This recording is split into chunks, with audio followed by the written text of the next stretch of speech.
Reyes's life is about to really change. Here's a look at the brand new McFarlane Toys DC Multiverse, the Blue Beetle movie, Blue Beetle.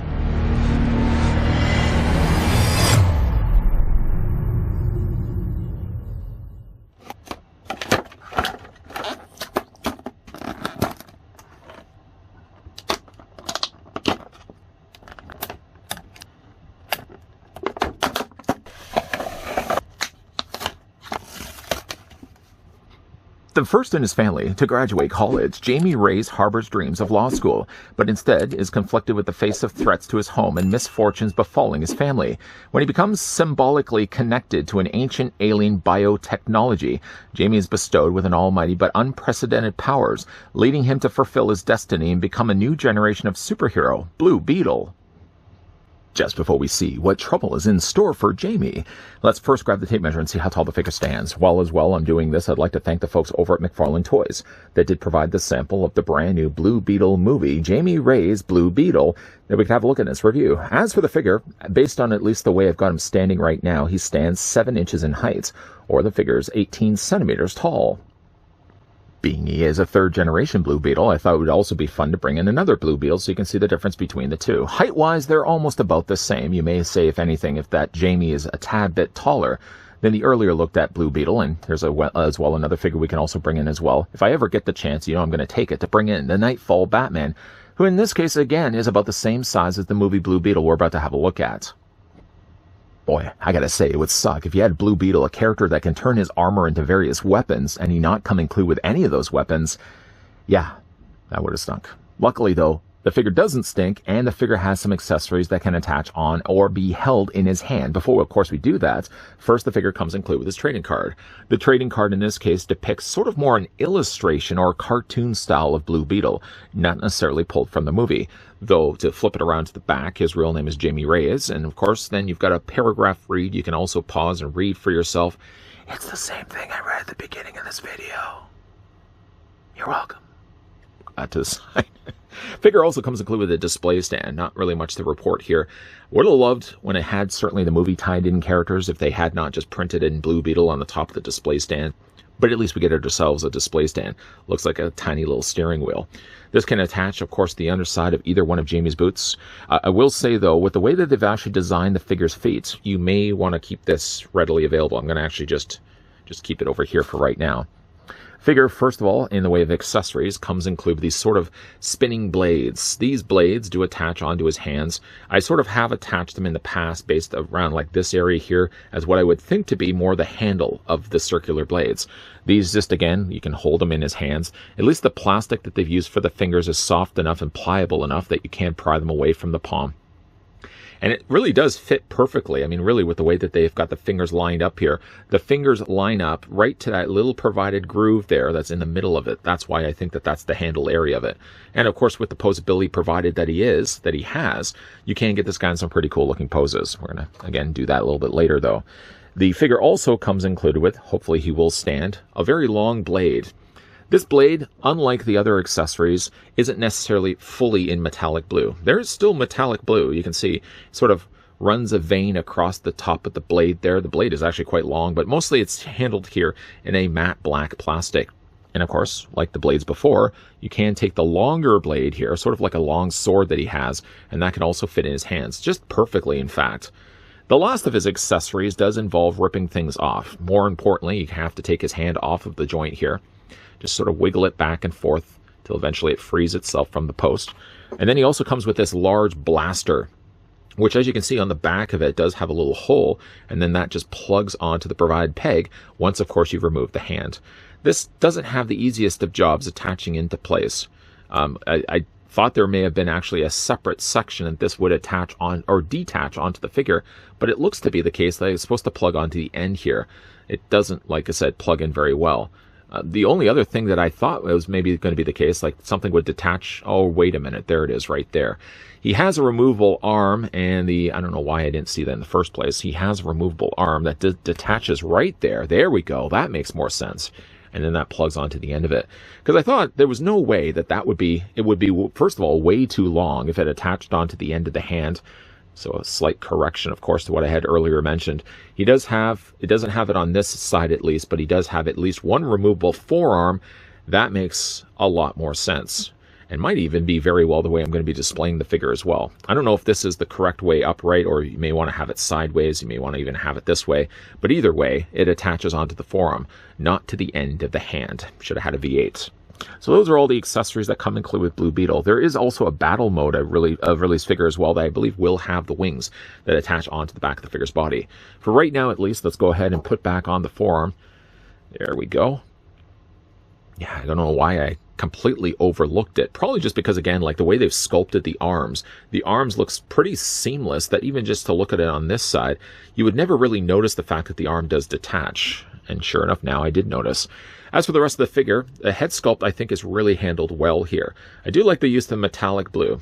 The thing I don't necessarily am crazy about is the fact that when you look at the rest of the figure's body, this is one of those cases where I feel like unnecessary paint was added. They have added a really nice wash of silver paint to the body, but I feel in a way it darkens, or it lightens the body in a way that not having it dark enough, the blue doesn't do a good enough job of popping. The actual metallic blue is handled really extremely well. I think the face is also painted really nicely, where you've got the center sections of the pupil kind of more in a lighter white, and then the areas around that are handled nicely in yellow. But the blue is looking good. But when you then compare it against with like the backdrop of the rest of his body, because there's so much wash of this silver, I feel in a way that it doesn't really give the chance to the blue to get that opportunity to really pop, if that makes any sense whatsoever. Like, had they only just really darkened this to be more of a, not a solid black, but at least a black, and maybe just darkened it with a little bit of gunmetal gray, I think it's almost, in a case like this, maybe a little tad too silverish. The back of the figure's body, of course, has the backpack there. Again, I really like the use of the blue that they've used. In a way, it sort of looks like, obviously, this would have attached on the back of the figure's body in the movie. There is no real means to actually remove this. This is all permanently attached to the back of the figure's body. So there's a lot of brand new tools here, brand new molds that they would have not then used for other figures in the past. This also, Blue Beetle, as already mentioned, is going to be getting a battle mode release, which I believe does have the wings. We will be looking at that one in an upcoming review. For the figure's articulation, though, starting once again with this head sculpt here, it is on a ball joint, so it rotates all the way around. It hinges up, it hinges down, and you can also rock it back and forth as well. Shoulders rotate also all the way around, just while being careful, of course, not to, in the process, remove his hands. Let's just pop those back into place. Now I took the liberty of removing his hands. It seems to be a harder time now to get the hands back onto the pegs. But the arms, yeah, do rotate out. Just while doing it, though, you will want to be careful of these shoulder pads. The shoulder pads are attached here, not here. So when it comes to bringing actually the arms out, you will find yourself sort of crimping, squeezing the plastic. So really you can't bring the arms up as high as maybe you would want. You could, though, still rotate the arms all the way around, so that's still feasible. The biceps do swivel. The figure does have a double hinge on the elbow, and the hands do rotate also all the way around. Upper torso is on a very good ball joint, and I like actually the way, let me just move his arms out of the way, I like the way that they've actually got the legs here of the Blue Beetle wrapped around the front. These parts right here are separate from the rest of his body, so it sort of gives a way to kind of carry over to the next part of his body, even though that part is really a separate ball joint altogether.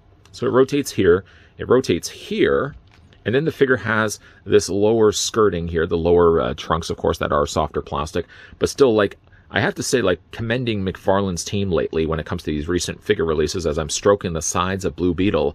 I will say, like, the trunks are nicely fitted to the rest of the figure's body. He doesn't have as much as I would say, like, the figure diaper look. Like, they're doing a really good job when it comes to at least the lower trunks, blending well enough to the rest of the figure's legs that they don't feel like they balloon out any more than that. The legs do rotate up and down, or back and forth, I should say, just simply by the fact that they're attached by ratcheted joints on the insides of the thighs. You can take, of course, the legs, move forward, move them back. Figure has a double hinge on the knee, and then he has the articulation in the feet. Now, I did say that the issue with the feet were, he has a flat foot, say, right here, but there's a small enough footprint that there's so much rounded space around it that I find sometimes he has a harder time to balance. Now, that normally would not be an issue, of course, because we got ourselves a display stand that gets packed along with Blue Beetle. But if you are displaying the figure separately, that smaller footprint that he has only really right here, you can also see as well, like, there's a little ledge, and a little ledge on the back that sort of gives a little bit of an instability to the flat feeding that he should normally have had. Because of this, you may have a harder time just to get Blue Beetle to stand on his own, so all the more reason to use yourself a display stand. Good looking figure though. I feel almost in a case like this, let's just grab the display stand, because while I'm talking away, I'd hate to have the figure falling over on me. One thing I will say though about the figure, he looks great. He looks like he does in the movie. He has the nice blue, of course, very rich metallic blue that they've added to the body. The only thing about it though, the only thing I feel is a bit of a detractor from the figure is the fact that they added as much silver as they did to the limbs, to the legs, to the mid-torso, that I find it doesn't give really the chance for then the metallic blue to pop on this figure. Had it been the case that they only darkened, I think, even not even just necessarily the plastic, but they not chosen to use such a light gray, I think you'd have a nice contrast of the darker coloring of his body mixed with this glorious metallic blue. It's so funny, for all the times I was looking at this Blue Beetle after I opened up the packaging just before I hit record, never figured out right away that this forearm on the one side of his body was detachable. This whole time I was just trying to remove the hand and couldn't figure out why the peg that was provided didn't fit properly into the socket hole of the blaster cannon that he has. Well, in fact, it's just because the forearm, the whole entire forearm on the one side of the figure's body does detach, and of course it fits it much better than I had it before. I do also have, in final looks here, I've got the figure displayed with a very long blade. The problem with the longer sword like this is that it does have, with already loose wrists, have a harder time, I find, for him to hold the sword. So I've sort of got it just resting against the side of his body. I think when the time comes to finally have this guy displayed on the shelf with a lot of my other DC Multiverse movie figures, what I might likely do is have the figure displayed with the one blaster attached on now to his forearm, and then maybe have one of the discs attached into his other hand. I like the look of this sword, but I feel like the sword is maybe just a tad bit longer, whether it's movie accurate or not. For the figure at least, speaking of movie accurate, I think they've done a really nice job of giving us a Blue Beetle as the way he is depicted in the movie. The only thing again about it though is that the silver that they've added to the body I feel is just maybe a tad bit too much. That they would have maybe just toned it down darker, that it would have really given, again, like blue, a chance to shine a lot better than what it does. Big thank you once again to the folks over at McFarlane Toys that did provide this sample of the brand new Blue Beetle. I wasn't repeating myself. That was the Blue Beetle movie, Blue Beetle, that we had the chance to have a look in this review. Two things for you guys. First of all, have you seen the Blue Beetle movie yet? And if you have, let me know what you think of it down below. No spoilers, please, whatever you do.